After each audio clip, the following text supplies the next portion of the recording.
السلام علیکم، welcome to my YouTube channel knowledge of Islam. آج کا ہمارا موضوع ہے حضرت عمر رضی اللہ عنہ کے حالات اور واقعات کے بارے میں۔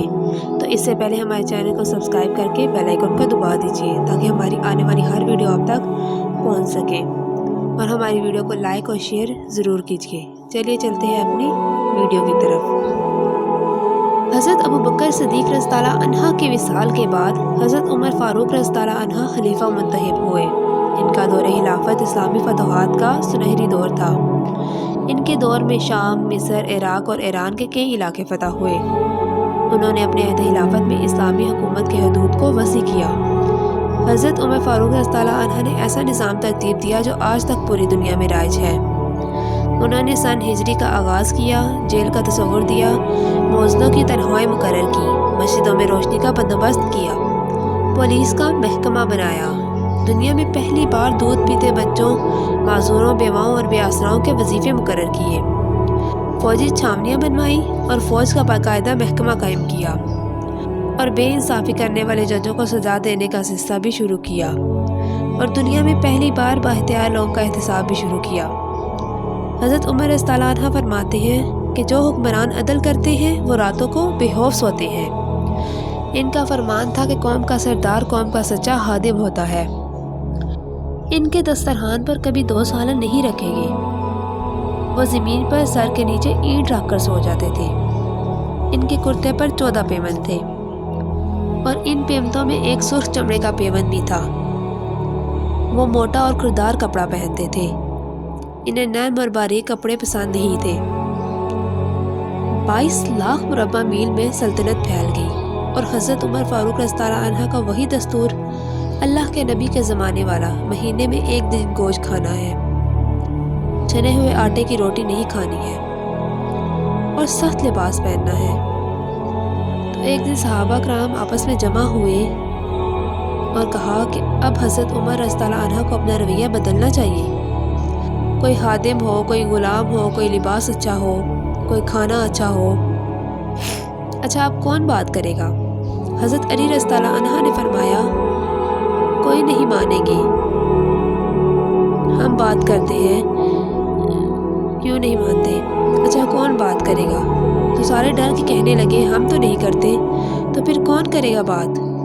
کہا تو حضرت عائشہ سے کہتے ہیں، حضرت حفصہ سے کہتے ہیں وہ بات کریں، کیونکہ وہ اللہ کے نبی کی بیگمات ہیں، ان کا ضرور وہ خیال بھی کریں گے، پروٹوکول بھی دیں گے۔ ایک بیٹی حضرت حفصہ، یہ دونوں امہات المؤمنین تشریف لائیں۔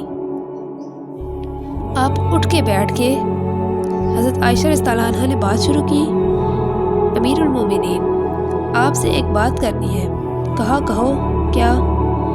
اللہ کے نبی کا دور تھا، دنیا آئی نہیں تو وہ فقر میں چلے گئے، تو میرے باپ کا دور آیا، دنیا آئی نہیں، وہ بھی فقر میں چلے گئے۔ اب اللہ نے آپ کا دور ہمیں دکھایا ہے، ملک فتح ہو گیا ہے، سونے چاندی کے ڈھیر لگ گئے ہیں، اور آپ اسی فقیری پر ہیں۔ ہم دونوں یہ عرض کرنے آئی ہیں کہ آپ اپنا طرز زندگی بدل لیں۔ تو ایک دم چہرے کا رنگ بدل گیا۔ فرمایا، کس نے بھیجا ہے تم دونوں کو میرے پاس؟ تو حضرت عائشہ نے کہا کہ پہلے آپ ہاں یا نہ کریں، پھر ہم بتائیں گے کس نے بھیجا ہے۔ اگر تم مجھے نام بھی بتاؤ تو میں مار مار کے ان کے چہرے لال کر دوں جنہوں نے تمہیں میرے پاس بھیجا ہے۔ پھر ان کے آنسو بھر آئے۔ پھر فرمایا، میری بیٹی حفصہ، میں عائشہ سے نہیں تجھ سے بات کرتا ہوں، تو بتا، تو گھر والی ہے۔ زندگی میں اللہ کے نبی نے 2 ٹائم کھانا کھایا؟ کبھی 2 ٹائم کھانا کھایا؟ کہا، جی نہیں کھایا۔ دن کو کھاتے تھے، شام کو نہیں کھاتے تھے، شام بھی کھایا، صبح کو نہیں کھایا تھے۔ ٹھیک ہے، میں نے کہا جی۔ اچھا، تمہیں پتہ ہے نا، میرے نبی کے پاس ایک ہی پہننے کا جوڑا ہوتا تھا۔ تمہاری الماریوں میں تمہاری بیگمات کے 200 جوڑے لٹکے ہوتے تھے، تمہارے 50 جوڑے لٹکے ہوتے تھے۔ حفصہ، تیرے گھر میں نبی کے 2 جوڑے تھے یا ایک تھا؟ کہا، ایک تھا۔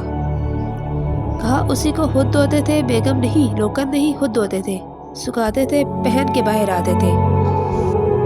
ایک دفعہ ایسا ہوا کہ نماز کا ٹائم آیا اور بلال نے آ کر آواز لگائی، یا رسول اللہ، نماز کا ٹائم آ گیا ہے۔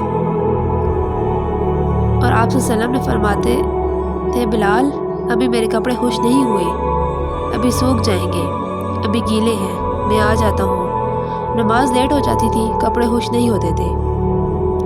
اور تمہیں وہ دن یاد ہوگا کہ ایک دفعہ جوڑا بھی نہیں تھا، ایک چادر ہی تھی، اس کو گلے میں اور بدن میں لپیٹ کے نماز پڑھائی تھی۔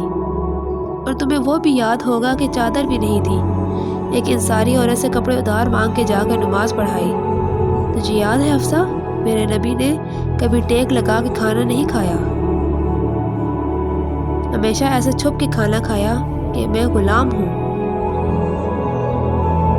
غلاموں کی طرح کھاؤں گا۔ ایک دفعہ تو نے ٹیبل پہ کھانا رکھ دیا تھا اور کہا کہ آپ ذرا آرام سے کھانا کھائیں، تو آپ نے کھانا زمین پر رکھ کے کہا حفصہ میں غلام ہوں، میں غلاموں کی طرح کھانا کھاؤں گا۔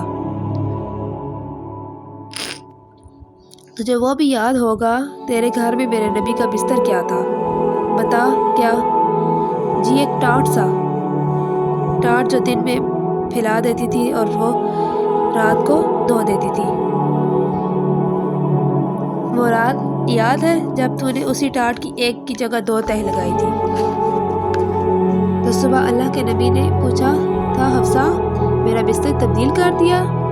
کہا نہیں یا رسول اللہ، وہی ہے، میں نے ایک کی جگہ 2 تہہ لگا دی تاکہ آپ کے لیے تھوڑا نرم ہو جائے۔ کہا نہیں حفصہ، اسے جیسا پہلے تھا ویسا ہی کر دو، میں رات کو اٹھ کے اللہ تعالیٰ سے باتیں کرتا ہوں، اس کی نرمی نے مجھے رات کو اٹھنے میں رکاوٹ پیدا کی۔ یہ باتیں میں ٹھیک کہہ رہا ہوں؟ کہا جی ٹھیک ہے۔ کہا تم مجھے کہنے آئی ہو میں راستہ بدل لوں؟ حفصہ جنہوں نے تمہیں بھیجا ہے، عائشہ جنہوں نے تمہیں بھیجا ہے انہیں بتاؤ۔ 3 دوست تھے، 3 مسافر تھے، ایک ان کی ڈگر تھی، اس پر ایک چلا تو چلتے چلتے اپنی منزل پر پہنچا۔ اللہ کے محبوب دوسرا چلا اور اسی ڈگر میں چلا تو چلتے چلتے اپنی منزل پر پہنچا، ابو بکر صدیق۔ اب تیسرا چل رہا ہے، اگر انہی کی راہ پر چلے گا تو ایک ان تک پہنچے گا، ادھر ادھر ہو گیا دور بھٹک جائے گا۔ انہیں جا کے بتا دو کہ جس راہ پہ میرے دونوں ساتھی چلے میں اسی پہ چلتا رہوں گا، یہاں تک کہ میرے اللہ مجھے میرے ساتھیوں سے ملا دے۔ اللہ نے کیسے ملایا؟ نماز میں حنجر لگا، فجر کی نماز میں آپ ایک دم گرے، وہ چھپا ہوا تھا ابو لولو مجوسی، اس نے 7 وار کیے حنجر کے پیٹ میں۔ آپ گرے تو پہلی صف والوں کو تو پتا تھا، پیچھے نہیں۔ تو عبد الرحمن بن عوف لپک کے آگے مصلے پہ کھڑے